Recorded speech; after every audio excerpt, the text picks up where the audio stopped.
At this point in my life, I won't shoot a rifle without some sort of optic if I can help it. Can I shoot a rifle with iron sights? Yeah, I can. Do I prefer it? Hell no. Do I enjoy doing it? Not really. As a matter of fact, I kind of hate it. This shouldn't be a surprise though. The first time I shot a rifle, it was with a red dot. However, the first time I shot a handgun, it was with iron sights. I didn't shoot a handgun with an optic until years later. Quite frankly, I hated it. Ironically, my own custom gun, the Advocate, comes with a cutout for a red dot, but for no other reason than options. And I have to say, I do like the way red dots look on handguns. I was just never a fan of them functionally. The biggest issue for me with red dots on handguns is sight acquisition and shot confidence. When I bring the gun up to shoot with a red dot, I find myself hunting for the red dot, and even when I've acquired the dot, I don't trust my sight picture because I can see a lot more movement in the red dot than I do with iron sights. So I suffer from a sort of tactical paralysis by analysis where I won't break the shot until the dot is perfectly still. So when I went to the 6 Hour Academy and shot the P365 with their new Romeo Micro and their Legion Series P320, let's just say I wasn't the biggest fan. Don't get me wrong, the guns looked great and shot great, but I still preferred my iron sights, and that's exactly what I told them. Because I'm seeing communication in my movements in that red dot, it's making me insecure about my pull on the trigger. Yeah. And so with the sights, they kind of give me a false sense of security with the irons, where I don't see or notice the movement, and then therefore I don't overthink it. I'm a habitual overthinker. 6 Hour, never being one to back down from a challenge, said they could change my mind with just 1 day of training at their 6 Hour Academy.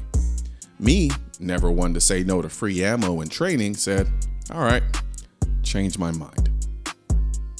Colin Murphy.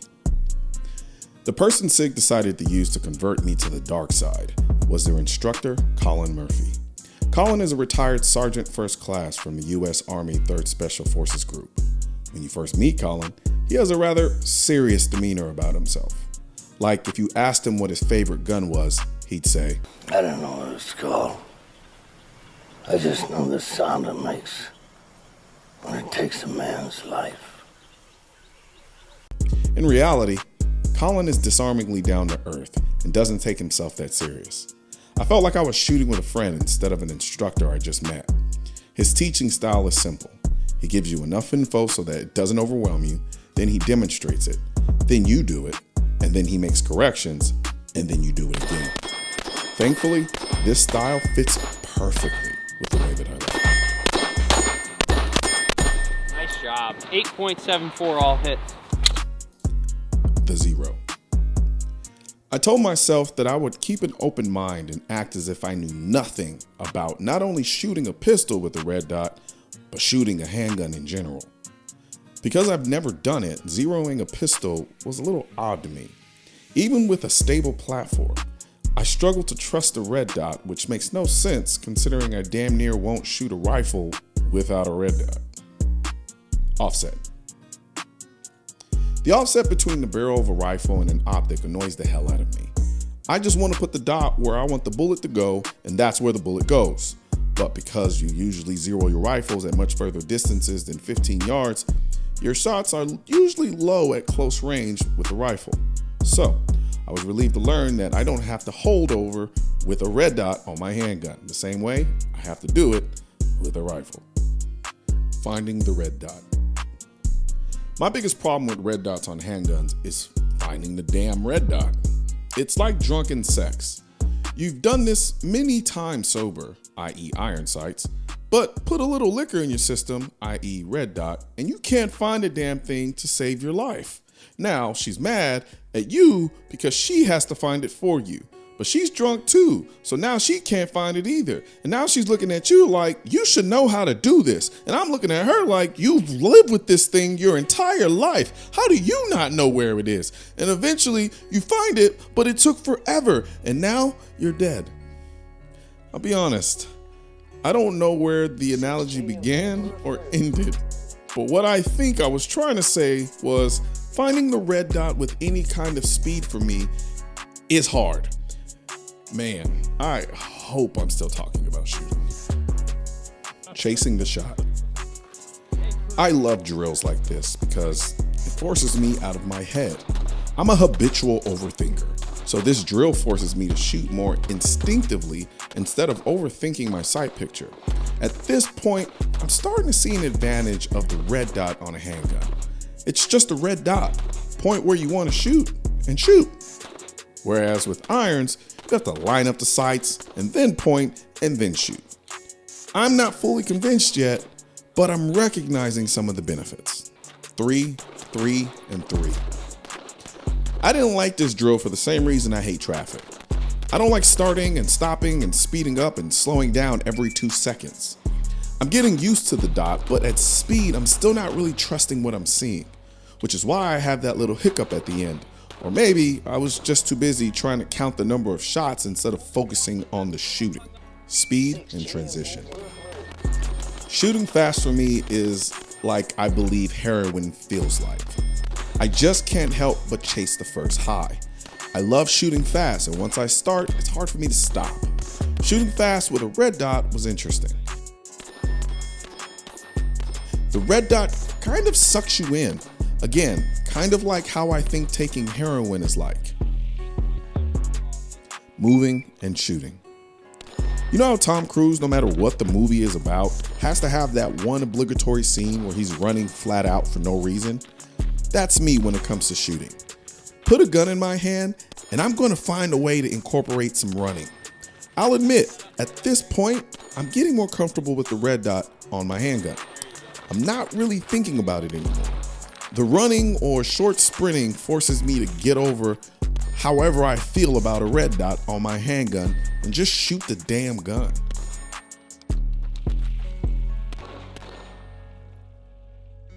The shoot house. False confidence with the red dot on a handgun is a real thing. As I ran through the shoot house, the red dot started becoming familiar. I thought it's just like shooting a rifle with a red dot, and I can do that all day long. Nah, that's not true at all. With a rifle, you have 3 points of contact. With a handgun, you only have 2. So handgun shooting fundamentals are still at play. The red dot just made it easier, and I dare say quicker, to pick up your sight picture. Everything else is still the same. Around the world. I remember when I tried to teach an ex-girlfriend how to shoot and how blown away I was at how bad she was. Not bad in that she was hot, but bad in that she shot like shit. Granted, she was hot, but she was also a little cuckoo. But that's neither here nor there. Long story short, I soon realized she was cross-eye dominant, which is why she shot like shit. The beautiful thing about red dots on handguns is that it removes the complication of being cross-eye dominant. Shooting from a vehicle. Up until this point, the whole red dot on my handgun thing was making a great case for itself. But like Rey in Rising Skywalker, which was a phenomenally terrible movie, by the way, Rey knew damn well she wanted to go to the dark side, but she kept fighting it for some reason.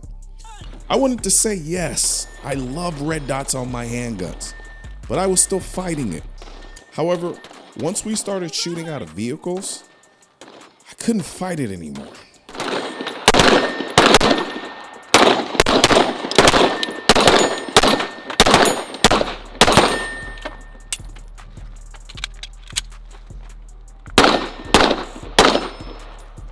Conclusion. Something about not wanting to accidentally shoot the car while engaging in tactical theatrics forced me to become confident in that little red dot on the top of my handgun. I'll admit, in one day, my relationship with red dots on handguns developed very much like dating today. You start off not wanting anything serious, you're just having fun. Then you're spending weekends together. Then before you know it, you're married with kids trying to figure out why you need permission to do things that you always did before. At least that's what I've been told. I'm romantically dysfunctional, so I never got to that part. Either way, it would be incredibly cliche to say I fell in love with having a red dot on my handgun after I've walked you through a suspiciously contrived tactical love story. So, in the spirit of Snoop Dogg from the 90s, when it comes to red dots on my handguns, we don't love them red dots. But I have to say, I really, really, really like them now.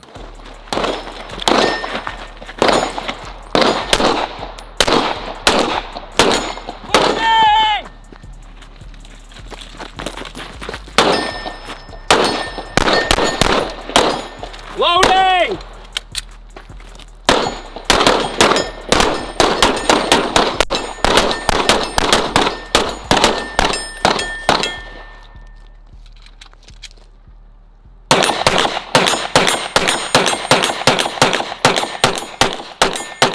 Right now, there's a culture war against the Second Amendment, which is why I need your help spreading our message to counter their message.